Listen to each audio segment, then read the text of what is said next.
políticos y por lo mismo que hay estos vacíos constitucionales, todos los días prácticamente nos levantamos con una nueva situación de crisis o de déficit de gobernabilidad o déficit de entendimiento entre no solamente las élites, sino las instituciones.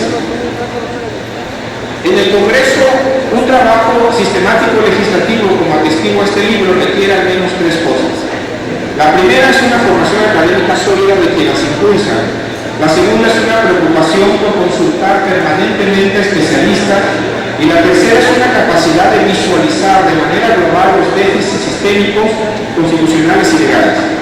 Habría que mencionar una cuarta característica y es la congruencia de los ideales del autor que han permanecido intactos desde sus escritos universitarios y su acción política de ahora. Esto me parece una frase fácil, no lo es en Tabasco, y en nuestro país tampoco, donde los legisladores tienden a cambiar de bandos, y en Tabasco el PAN y el PRD han sufrido del mismo dolor, pero también donde los legisladores que no cambian de bando cambian muchas veces de parecer ante la perspectiva de enriquecer su carrera política personal, olvidándose de la ciencia legislativa.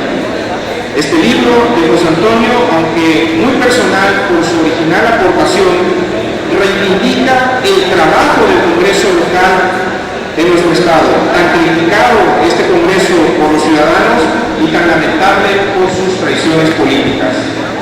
Hay en este libro pues una coherencia, una solidez argumentativa, una agenda de reformas sistemáticas, sin fisuras, muy compacta, que al mismo tiempo que muestra los hoyos negros de nuestra Constitución y de nuestras leyes, reafirma que el Congreso del Estado no es solamente un lugar para generar embriones de futuros alcaldes o futuros funcionarios públicos, sino un lugar donde se puede ser fiel al mandato constitucional que representa la soberanía popular en busca del bien común. Y me parece que eso es una labor que José Antonio ha realizado ya y reivindica a todo este Congreso tan caótico, tan vergonzoso muchas veces, pero la labor de José Antonio demuestra que hay siempre cuadros políticos dispuestos a reivindicar este principio de la constitucionalidad y del sentido de la soberanía popular.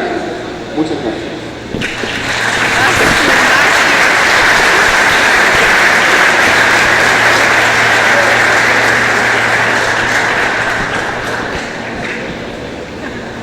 Si este libro, como lo reza la portada, es la interpretación al criterio de la representación proporcional en el Congreso, que si este criterio se consideró en la nueva ley electoral que se propuso, que se acaba de aprobar en el Congreso.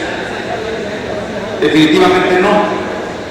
Nosotros teníamos en el antiguo COIPEC un sistema electoral que consideraba la posibilidad de establecer un cociente a través del cual se distribuía la votación y cuantas veces cumpliera la votación de un partido en ese cociente era el número de diputados por el principio de representación proporcional que deberían de ser asignados. Y si aún quedaran diputados por repartir, la proporcionalidad a través del resto mayor se asignaban los diputados restantes. Digamos que no es un sistema perfecto, no es un sistema de proporcionalidad pura y exacta como lo hay en otros sistemas mundiales, donde los partidos simplemente obtienen el número de curules o de diputados que corresponden exactamente a los votos obtenidos durante la elección. En México tenemos un sistema mixto con predominante mayoritario, es decir, en el caso de Tabasco tenemos 21 distritos elegidos por el principio de mayoría relativa, distritos uninominales, y 14 diputados que se eligen precisamente por este principio de representación proporcional. En la doctrina de la teoría de la representación proporcional, lo que se busca con este sistema es atemperar el efecto de sobrerepresentación que de por sí y de suyo tiene el sistema mayoritario, donde el que gana la elección se lleva el 100% del cargo, aunque lo gane por un voto de diferencia. Entonces, atendiendo a este principio, y buscando la apertura de los sistemas para garantizar que los partidos minoritarios que obtuvieron votos, pero que no tienen triunfos de mayoría, puedan acceder a la representación política, se crearon los sistemas de representación proporcional. Lo que ha ocurrido ahora con la nueva ley, en la propuesta que hizo el PRI, es precisamente atentar contra este principio definido por la Constitución Federal en el artículo 116, en su fracción segunda, donde habla precisamente de cuál es el sentido de atender a la proporcionalidad de votos de los partidos para acceder a la representación política, proteger a las minorías y garantizar la pluralidad política de los cuerpos colegiados. Lo que hizo el PRI con su reforma que aprobaron en el Congreso con el voto de la oposición fue establecer un sistema de rondas donde los partidos que obtienen el 2% acceden a un diputado y el umbral para acceder al segundo diputado lo elevan al 10% de la votación total emitida.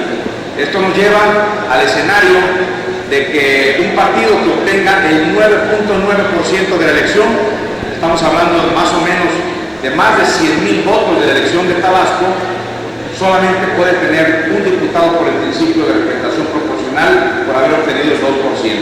Hay un margen demasiado alto, un tope demasiado alto entre el 2% y el 10% de casi 80-90,000 votos para poder acceder a la segunda diputación de representación proporcional. Esto lo que de alguna manera está perfilando es la solidificación de un sistema bipartidista en demérito de formaciones políticas que rondan entre el 2 y el 5% de la votación y aún las que rondan entre el 7 y el 8%, que les va a ser muy difícil bajo ese sistema poder acceder a la representación y a la obtención de diputados, que son obviamente el derecho que tienen los partidos por los votos obtenidos al no haber tenido triunfos de mayoría.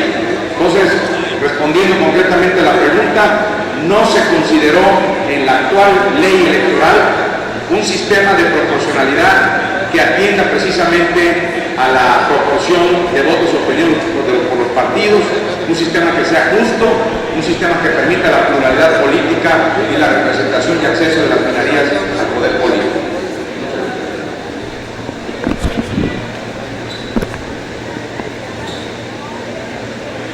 Las iniciativas de este libro del juez que han sido constitucionales importantes en Tabasco. Estas iniciativas ya fueron aprobadas o han encontrado dificultades para ser aplicadas en el Congreso. Bueno, definitivamente la gran mayoría de las iniciativas que están contenidas en el libro están en lo que se conoce legislativamente en la congeladora de las comisiones legislativas. Ustedes saben que las iniciativas que se presentan se turnan a una comisión para ser dictaminadas y ahí, pues, por decisiones de carácter político, son congeladas, son de alguna manera escondidas de la opinión pública.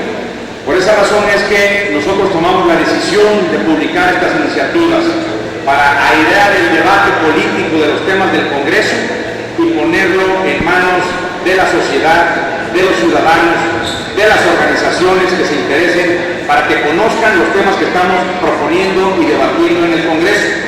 Yo estoy seguro que si propiciamos un debate informado frente a la sociedad, un debate que le permita a las organizaciones ejercer presión sobre los legisladores, sobre la mayoría que ha venido en este momento a secuestrar el poder del Congreso, las facultades del Congreso de control político sobre el Ejecutivo, de control del presupuesto público, porque si nosotros recordamos, obviamente el PRI ganó la elección de gobernador, votaron por Andrés Granier, pero la ciudadanía no le dio el voto al PRI para tener una mayoría en el Congreso. La gente de Tabasco quiso que el Congreso pudiese controlar al Ejecutivo de una orientación política distinta a la del poder legislativo en la conformación de la mayoría. Y le otorgó este derecho a través del voto ciudadano a los partidos de la oposición para que pudiéramos ejercer con un sentido de mayor responsabilidad nuestras atribuciones constitucionales. ¿Y qué ocurrió? Se recurrió a la cooptación, a la compra de votos, a la compra de conciencias, al pase de diputados de una fracción a otra, y volvemos a estar en la misma situación. Ahora el PRI tiene 20 diputados que no le otorgó el voto popular y ha servido precisamente como un elemento de contención para frenar el avance democrático de Tabasco, para frenar la modernización de nuestras instituciones, la adecuación de nuestro marco jurídico constitucional y legal. Entonces, contestando la pregunta, muchas de las iniciativas no han sido aprobadas en el Congreso, ni creo que lo vayan a hacer en esta legislatura. Muchas de ellas han sido aprobadas por otros aspectos. Por ejemplo, hemos presentado iniciativas que posteriormente fueron consideradas en una reforma constitucional federal, en el artículo 116, como por ejemplo el tema de dotar de autonomía al Instituto de Tabasqueño de Transparencia. En la ley original estaba como un organismo descentralizado del Poder Ejecutivo, y con la reforma al artículo 6 constitucional se crearon y se establecieron los principios que deben regir precisamente la transparencia y la rendición de cuentas y el principio de máxima publicidad de la información pública. En tal sentido, nos vimos obligados precisamente a considerar estos aspectos en la ley y en la Constitución del Estado. Entonces ahí entró mi iniciativa junto con la iniciativa del Ejecutivo y se aprobó en el Congreso. Y así lo mismo con la ley electoral. A nivel federal se hacen reformas al 116, donde se obliga a que las entidades federativas tengan que legislar el tema de precampañas, reducir los costos de las campañas, reducir el financiamiento público, regular las campañas negras, y también que ahora el Instituto Federal Electoral va a ser la única autoridad responsable precisamente para poder contratar los spots de radio y televisión, y ya no así los partidos o candidatos. Pues me parece pues que estamos en esta espera de que la fracción mayoritaria del PRI pueda tomar la decisión política de avanzar en la discusión de estos temas que nos parecen fundamentales en la vida de Tabasco. El licenciado Víctor Hernández López: la rendición de cuentas es posible en un estado donde se colocan al frente de los organismos encargados de ofertarla a personajes del madracismo o del andradismo. Bueno, nosotros consideramos que lo más importante es tener un marco jurídico confiable, que haya los suficientes elementos desde la Constitución y la ley para hacer valer el cumplimiento de la misma. La ley es dura, pero es la ley. Y mientras haya la posibilidad de que los ciudadanos hagan valer sus derechos frente al aparato público, definitivamente es mucho menos relevante en una función de Estado quien esté al frente de una determinada institución, la que sea. El problema es que todavía tenemos cuentas pendientes en la actualización de la ley. Todavía nuestras leyes en esa materia tienen rezago. La ley de transparencia tiene vericuetos legales que hacen y que permiten su incumplimiento, como ya lo estamos viendo ahora en la experiencia de la aplicación práctica de la ley. Nos estamos encontrando con problemas para que los entes, los sujetos obligados puedan cumplir con esta obligación. Y obviamente aquí está el doctor Jorge Arroyo, que no me dejaron mentir, porque estamos viviendo esta experiencia inédita de la aplicación de una ley nueva que tiene que fomentar una cultura no únicamente del ciudadano, sino también de las autoridades, para que se vayan flexibilizando las posturas y entiendan que la transparencia llegó para quedarse y que el acceso a la información pública ahora es un derecho de carácter constitucional y que tenemos que ir adecuando nuestra cultura a esta política de transparencia y acceso a la información pública. No está, como nosotros lo proponemos en la iniciativa, que debe formar parte de los órganos denominados constitucionalmente autónomos. Y esto quiere decir que no están sujetos a ninguno de los poderes, que tienen esta autonomía, como lo es también el Instituto Estatal Electoral, como lo es también ahora el Instituto Tabasqueño y de Transparencia y de Acceso a la Información Pública. Entonces, nos parece elemental que la Comisión Estatal de Derechos Humanos, por los derechos que defiende y que tutela y que debe proteger, no puede seguir siendo una dependencia del Poder Ejecutivo. Tiene que ser considerado desde la Constitución en un apartado por separado, donde estén considerados los organismos constitucionales autónomos. En paralelo a esto, tenemos que reforzar e ir avanzando en el reforzamiento del marco de atribuciones del presidente de la Comisión Estatal. A nosotros no nos parece adecuado que el presidente de la Comisión Estatal de los Derechos Humanos aparezca entregando bicicletas con el gobernador en eventos políticos. Definitivamente esa no es la función del presidente de la Comisión Estatal de los Derechos Humanos.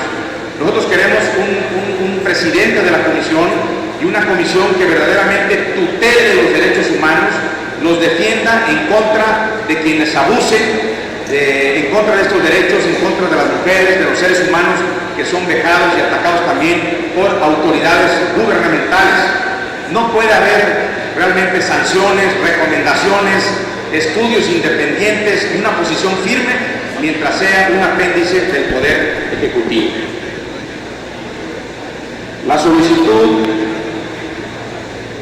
de un cayuco, una lancha para estar preparado. Me han inundado 2 veces, la primavera del 2007, la segunda salí de emergencia. Noté el riesgo inminente de perder la vida. Vivo en gaviotas. ¿Qué se está haciendo para no inundarnos otra vez? ¿Y cuál es el presupuesto para el plan hídrico? Nos volveremos a inundar otra vez.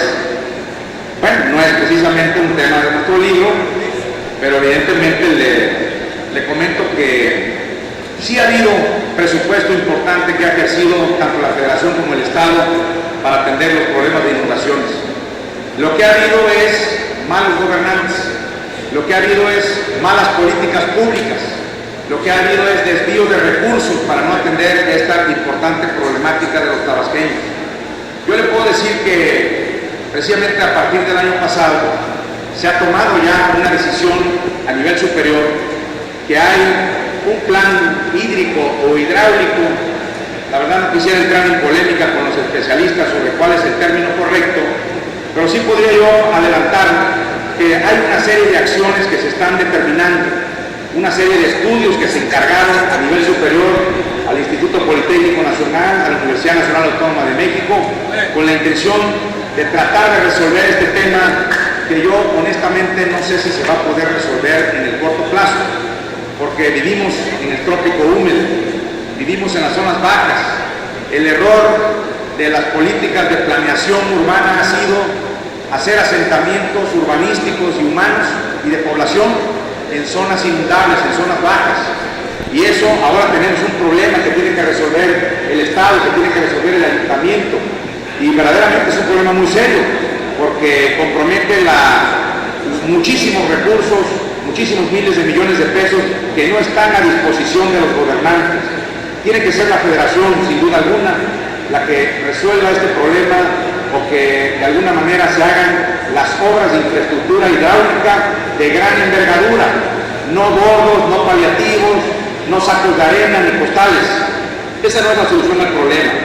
Una política de planeación urbana, no volver a permitir y autorizar, como se ha venido haciendo, inclusive sin la autorización del Ayuntamiento del Centro. El gobierno del Estado autorizó precisamente que se hicieran fraccionamientos ahora después de la contingencia sin la autorización del Ayuntamiento del Centro. Y aquí están autoridades del municipio que no me dejarán mentir, que hicieron nuevas viviendas nuevamente en zonas inundables. Por lo tanto, no contribuimos a resolver el problema si no hay planeación, si no hay inteligencia para poder plantear las cosas de manera de acuerdo a una planeación proyectada y urbanística. Para el doctor Jorge Abdón,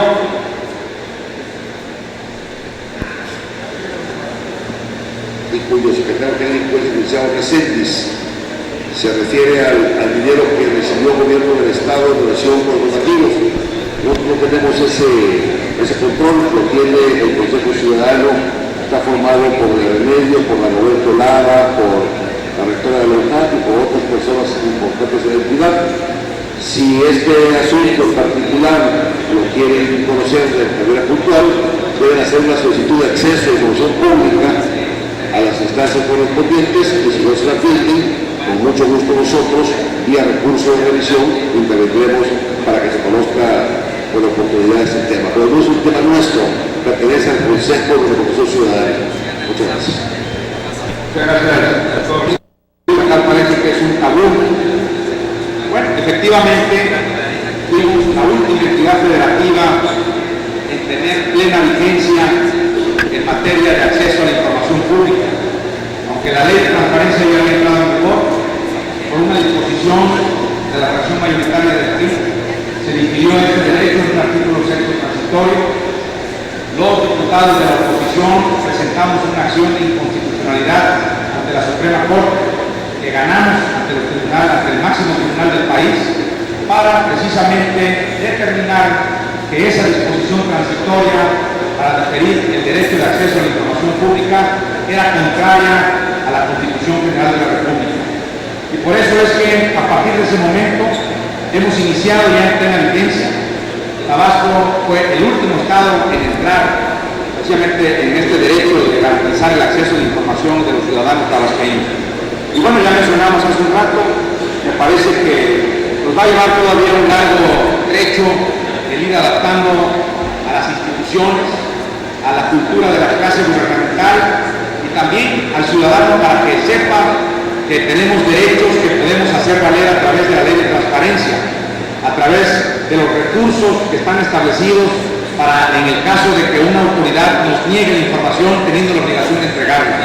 Tenemos que hacer una gran labor y ahí el Instituto de Tabasqueño y de Transparencia y de Acceso a la Información Pública que preside el doctor Ató tiene una gran responsabilidad para la difusión de esta ley, para que se conozcan plenamente, precisamente, estos derechos.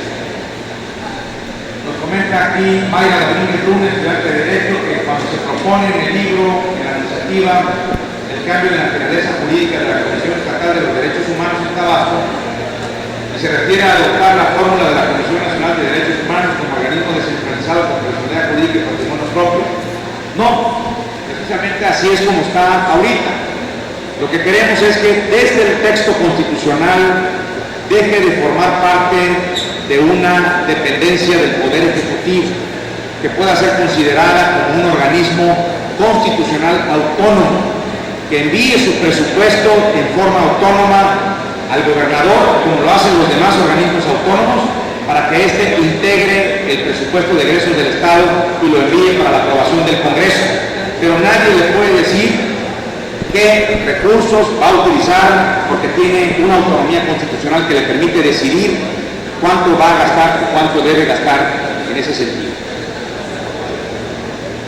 ¿Quién manda en el Congreso? Granier, Mayans o Escayola. Sin comentarios.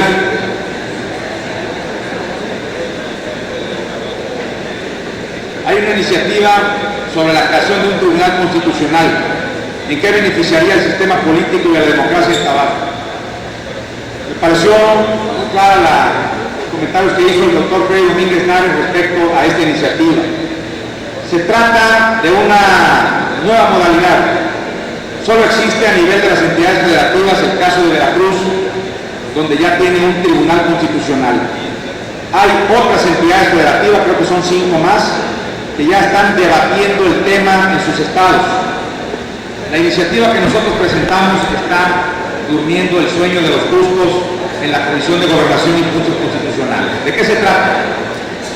Precisamente de elevar al nivel de la Constitución un tribunal que pueda ejercer el control de constitucionalidad de leyes, que ninguno de los poderes en sus actos o resoluciones puede estar por encima de la Constitución y de las leyes.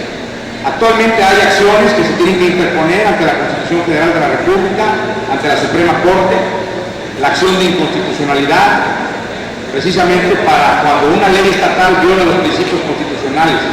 Pero no tenemos un tribunal que controle precisamente el apego a la constitucionalidad de leyes en Tabasco. Esa es la idea del Tribunal Constitucional. Ahora, en la ley de medios de impugnación que se aprobó, tenemos que va a tutelar el juicio para la protección de los derechos políticos electorales del ciudadano en la nueva ley de medios de impugnación. El problema es que lo hace un tribunal electoral que no está dotado de plena autonomía, que la forma de integración de sus magistrados depende del Poder Judicial. Ya sabemos cómo se integran, son jueces civiles, jueces penales de las salas, magistrados que son propuestos para encargarse de la función electoral, que es una función técnica especializada. No son jueces que están resolviendo asuntos civiles, sino son jueces que deben ser técnicos especialistas en derecho público, no en derecho civil ni en derecho penal.